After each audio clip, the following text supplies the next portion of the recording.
Well, if the Father is greater than Jesus, how can Jesus be God, right? Well, what about in the Gospel of Mark, where Jesus says he could do no miracles in Galilee because of their lack of faith? You're telling me God can't do miracles? Or how about Mark chapter 13, where Jesus says that he does not know when the end of times is? Are you telling me that God does not know when the end of times is? This doesn't make any sense at all. And right around now, she had this deer in the headlights look about her. And so I said to her, if you want to know about real truth, you come talk to me when you're ready. I'll tell you about Islam. And so I turned around her effort in sharing the gospel and made it into my own dawah. And I shared Islam with her. See, truth matters. Truth does matter. And I constantly challenged people in the truth.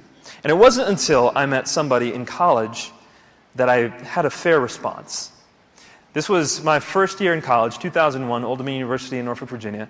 And I ran into a friend when we were at a public speaking and debate tournament. I was on the forensics team, and my whole team had come, and most of the team at this tournament had gone out. They went out because, it was the night before, they were going to party, they went drinking, they went clubbing, some of them had brought drugs with them, so they all went out. My parents had taught me never to do anything like that, so I stayed back, and if the whole team went, fine, I'm staying by myself. But one other guy stayed behind. And so we decided to room together, we became friends. And his name was David. And as the night progressed, I saw him pull out a Bible. And I thought, all right, another opportunity to take down a Christian. And so I said, David, you realize that book you're reading is horribly corrupt. And he says, well, do care to share? And I said, well, Jesus spoke in Aramaic, right? And then the early church spoke Hebrew. So already whatever they're talking about is a translated version.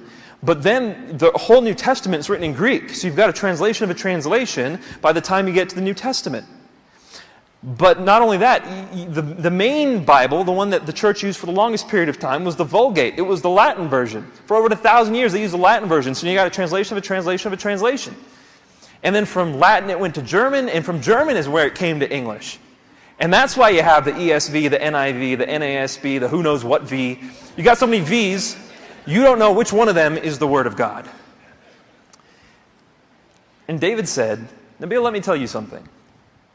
We have in our possession today over 5,500 Greek New Testament manuscripts with which we can reconstruct the entire New Testament. And if we didn't have any of the Greek New Testament manuscripts, we have over 10,000 Latin New Testament manuscripts. If we didn't have any of them, we have 8,000 Coptic Syriac manuscripts. If we didn't have any of them, we've got 36,000 quotations of the New Testament. All of these by themselves are enough to recreate the entire New Testament. And the people who wrote the New Testament were the disciples, and these people were multilingual. They could understand Aramaic, they could understand Greek, they could hear in one and write in another without losing the message whatsoever. I said, David, you're making this stuff up. Because I've talked to so many Christians and not a single one of them has said that before. And he said, try me. Let's do it. Let's study this together. Let's look into these things together. And I said, let's do it. And so we became friends. I mean, from that point on, we did like everything together. I was doing pre-med, he was doing biology. So we signed up for the same classes. We'd make fun of professors together.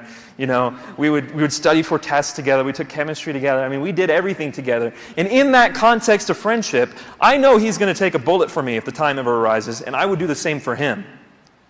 So when he shares the gospel with me, and when he tries to tear down my faith, I know he's doing it because he loves me. And he's trying to provide me with his truth. And when I do the same for him, I try to tear down his faith and give him my own message. It's because I love him.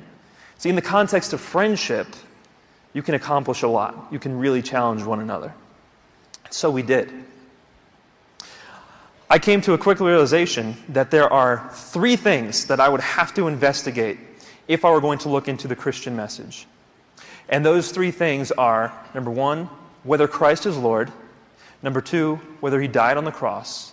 And number 3, whether he rose from the dead. I got this from Romans chapter 10, verse 9, where Paul says, if you confess with your mouth that Jesus is Lord, and you believe in your heart that God raised him, resurrection, from the dead, death on the cross, then you will be saved. Death, deity, resurrection. If Jesus died on the cross for our sins and rose from the dead to prove what he said, which is that he is God, then Christianity is true. And so we started looking into these things. And I came up with a quick conclusion about the New Testament, and by quick I mean it took me a year. But I figured out that the New Testament is truly accurate to what it originally said. If you study the history of the New Testament, you study the manuscripts, and you take a look at the evidence that we have, what they say today is what they have always said.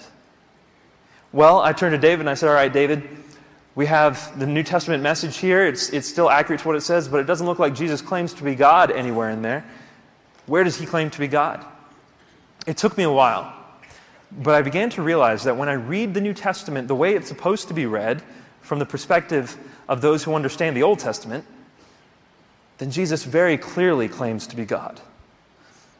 I didn't want to go to John. Most people said, look at John. In the beginning was the Word was with God, the Word was God, and the Word became flesh and dwelt among us, and we beheld His glory, glory of the only begotten. Look, clearly Jesus is claiming to be God here. Well, number one, no, it's not Jesus talking, that's John talking. But number two, that's the Gospel of John. That's really, really late. I want to look at the beginnings of Christianity. I want to see how, from the very first part of the Christian message, Jesus is proclaimed as God. And so I went to the first Gospel, the Gospel of Mark. And it was precisely there where I read Mark chapter 14, verse 62, which when I understood what that verse was, it blew my mind. Here Jesus claims to be the Son of Man from Daniel. He claims to be the I Am from Exodus. And he claims to be the one sitting at the right hand of the power from Psalms 110, verse 1. Jesus very clearly claims to be God in Mark chapter 14, verse 62, when you understand its context. And so I said, all right, fine. Well, how do we know he died on the cross? Did he actually die on the cross? Because the Quran told me Jesus did not die on the cross. The Quran says in chapter 4, verse 157, وَمَا قَتَلُوهُ وَمَا صَلَبُوهُ. We killed him not, nor did they crucify him, but so it was made to appear to them. So as a Muslim, I believed what the Quran told me. Jesus did not die on the cross. But Christians think Jesus certainly died on the cross. So this was a good litmus test right here. Which one's true? Which one's false? So I said, I'm going to study Jesus' death on the cross from a historical perspective. I want to see, did he actually die on the cross? And no matter how you look at it, whether you're an atheist, agnostic, Jew, Buddhist, however you look at it, if you're a historian and you're studying the evidence of Jesus' life, you have to conclude that he died on the cross. Every scholar who studies Jesus' life concludes that Jesus died on the cross. In fact, what they say is that if we can know anything about Jesus' life, it's that we know he died on the cross under Pontius Pilate. And the third thing, the issue of the resurrection, did Jesus rise from the dead? Again, if Jesus didn't rise from the dead, the Christian faith is in vain. So how can I know whether Jesus rose from the dead? Well, as luck would have it, God brought to town a debate.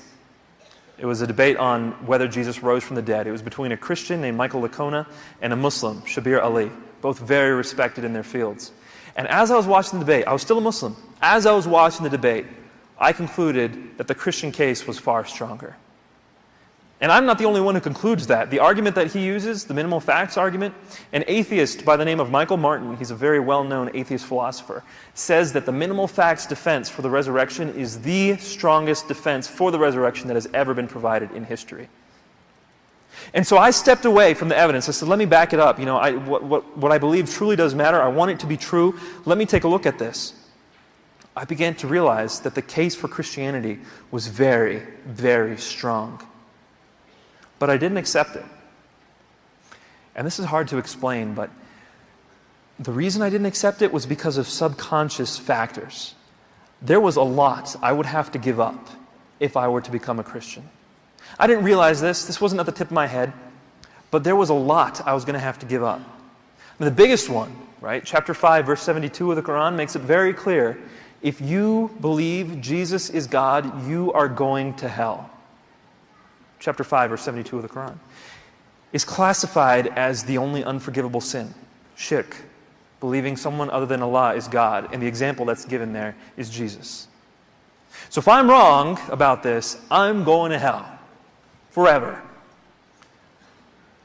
That didn't quite bother me as much as the other two, though. The next one was Muslims, if they leave their Islamic faith, even here in the United States, they are often killed for it. Now, around the world, definitely, all four schools of Sunni thought believe in the law of apostasy, Sunni being one of the major divisions of Islam. All three schools of Shia thought believe in the law of apostasy. Under certain circumstances, you can be killed for leaving your faith. But even here, that very year, 2004, a family in New Jersey was stabbed to death because they accepted Christ and left Islam. But the biggest issue for me was that if I, as the only son in my family, accepted Christ, my family would feel like I had stabbed them in the heart. I mean, my mom and my dad, who loved me so much, who cared for me, who raised me, who gave up everything for me, would feel like I was attacking them. You have to understand, Islam for Muslims is more than just a set of beliefs. It's their identity. And our parents were not just followers of Islam. They lived Islam. Islam was their life, as it was mine. And to leave it would be like betrayal. I didn't realize this. This wasn't something I was consciously thinking. I just looked at the evidence and I said, oh, I'm not convinced. But the thing that was keeping me from being convinced was the cost that I would have to pay, subconsciously. And so I began to pray. And I prayed fervently. And I prayed to God. I said, God, I have come to a point where I realize that I cannot figure out who you are. You have to tell me who you are. And if you will tell me to be a Christian and to follow Jesus, I will follow you. And if you tell me to stay a Muslim, I will follow you. Just give me a vision, give me a dream, give me something so that I know you're telling me what's the truth. And he did. He gave me a vision, and he gave me 3 dreams over the course of a few months. And I can't go into the details today, because you guys got in for free, right? If you paid, I'd give you details. I can't give you details today, but I will tell you this. Through the vision and through the dreams, I realized that I had been given an invitation into heaven, and the only way I could accept that, the only way I could get into heaven is if I accepted that invitation, the gospel message. And that's the only way I would be saved. Otherwise, I would be lost. God made this abundantly clear to me through dreams and visions, as he does with many Muslims around the world, by the way.